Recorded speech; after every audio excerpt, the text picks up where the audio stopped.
से अभी बेतहाशा भाग रहे हैं, क्योंकि अब through out the country millets का एक अच्छा प्रभाव होने लगा है। 6 रुपये किलो बढ़ गए, जो पीछे आपको 34-35 रुपये किलो थे, अभी 40-42 रुपये किलो हो गए। रॉ मटेरियल पे ही डिपेंड करता है। अब चूँकि गेहूं के दाम बढ़ोतरी की तरफ ही हैं, सारे गेहूं के दाम बढ़ रहे हैं और जो ये बढ़ करके 35-36 के भाव में आ गया है। नमस्कार, आप लाइव सिटीज देख रहे हैं और मैं हूं आपके साथ सौम्या राठी।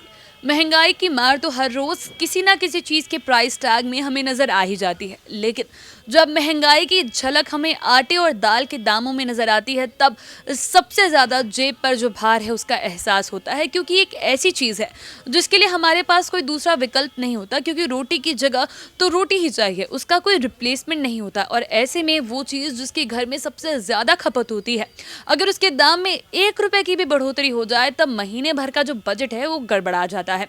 और ऐसी ही एक चीज़ अभी इस वक्त हो रही है, क्योंकि गेहूं के दाम बढ़ने की वजह से आटे के दाम काफ़ी ज़्यादा बिहार में बढ़ते चले जा रहे हैं।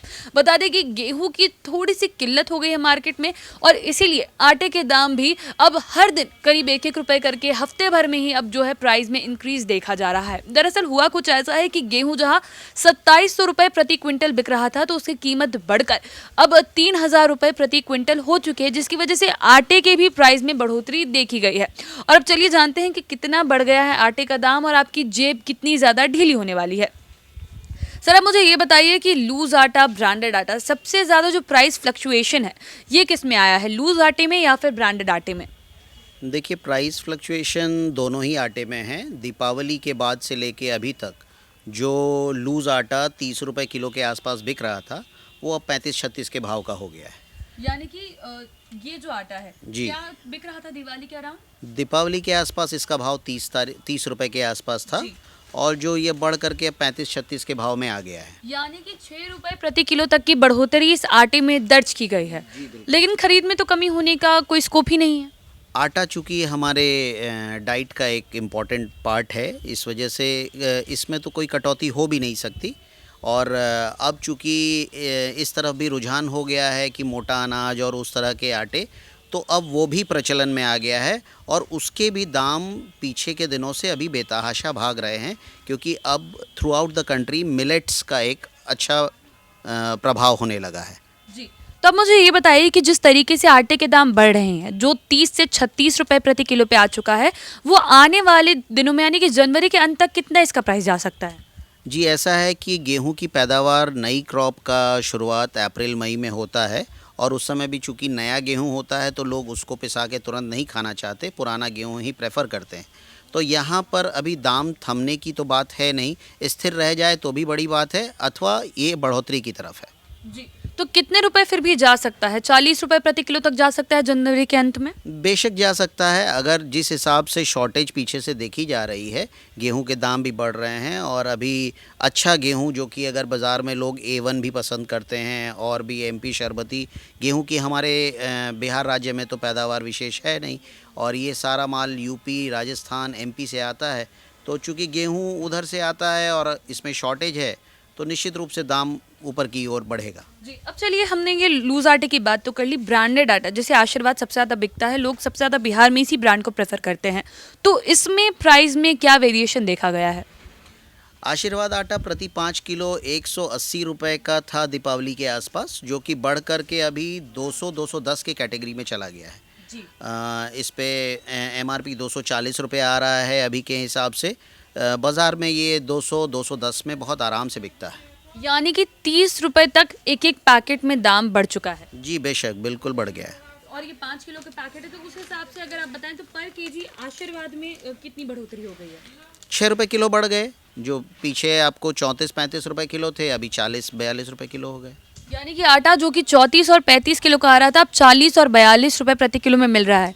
तो लूज आटे तो जो है वो बिहार की लोकल मिल से ही आते हैं, लेकिन आशीर्वाद वगैरह जो है ये सब बाहर से आते हैं, राइट? जी, ये ITC का ब्रांड है और प्राइस वेरिएशन तो बड़ी कंपनियों के आधार पे ही छोटी कंपनियों को करना पड़ता है। एक बार दूध के दाम जैसे अमूल बढ़ाएगी तो फिर बाद की कंपनियां बढ़ाती है। उसी के तर्ज पे ये है कि अगर आटा के रेट बड़ी कंपनी ने बढ़ा दिए हैं तो वो छोटी कंपनीज़ उसको फॉलो करना उनके लिए मैंडेटरी हो जाता है। यानी कि हर एक ब्रांड में आटे के दाम जो है बढ़ने वाले हैं। आप मुझे ये बताइए कि आशीर्वाद, जैसे अभी आपने बताया कि 210 रुपये तक आप बेच रहे हैं एमआरपी, इसका 240 प्रिंट होकर आने लग गया है, जो कि मॉल्स में ही एमआरपी के ऊपर बिकता है। जितने भी आप रिटेल शॉप्स में अगर आप जब भी खरीदने जाएंगे आटा, तो कभी भी आप नोटिस करिएगा एमआरपी पे चीज़ें आपको नहीं बेची जाती है, एमआरपी से कुछ कम में ही दुकानदार बेचते हैं। लेकिन मॉल्स में ही जो एक वो चीज़ रहती है वो स्टिक रहती है कि 240 का 240, नहीं तो लोकल शॉप्स हमेशा ही आपको 10 या 20 रुपए कम कर देते हैं। तो अब मुझे ये बताइए कि आशीर्वाद के प्राइस में भी जनवरी के एंड तक कोई फ्लक्चुएशन आ सकता है और बढ़ सकते हैं? ये सारा चीज़ रॉ मटेरियल पे ही डिपेंड करता है। अब चूँकि गेहूं के दाम बढ़ोतरी की तरफ ही हैं, सारे गेहूं के दाम बढ़ रहे हैं, तो निश्चित रूप से अभी अब जैसे इसका एमआरपी 240 आ गया, कंपनी के पास भी पूरा मार्जिन गैप है कि वो आराम से इस पे 10 रुपये या 15 रुपये पैकेट तक बढ़ा दें, कोई दिक्कत नहीं। यानी कि 10 से 15 रुपए तक का अभी भी इस पे एमआरपी जो है बढ़ सकता है।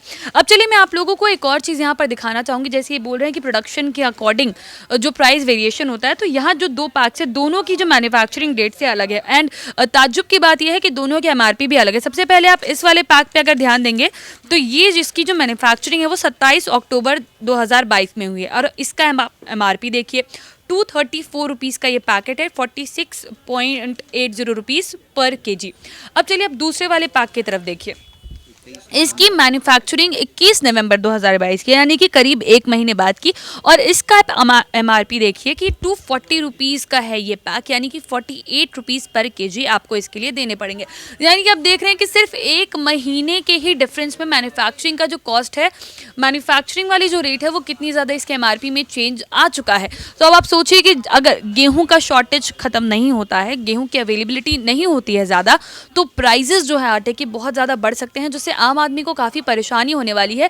क्योंकि आटा एक ऐसी चीज़ है जिसके लिए कोई ऑल्टरनेटिव चाहता ही नहीं, क्योंकि रोटी का काम तो सिर्फ रोटी ही कर सकती है, और इसीलिए आटे के रेट्स बढ़ने की वजह से लोगों को काफ़ी ज़्यादा परेशानी हो रही है। लेकिन ये भी उम्मीद है कि आने वाले कुछ महीनों में, जनवरी के बाद फरवरी के एंड तक, ये जो चीज़ें उसमें सुधार हो सकता है। फिलहाल कुछ दिनों के लिए तो प्राइजेस ऊपर की तरफ ही जाने वाले हैं, लेकिन उसके बाद ग्रेजुअली ये डिक्रीज करना शुरू कर सकते हैं।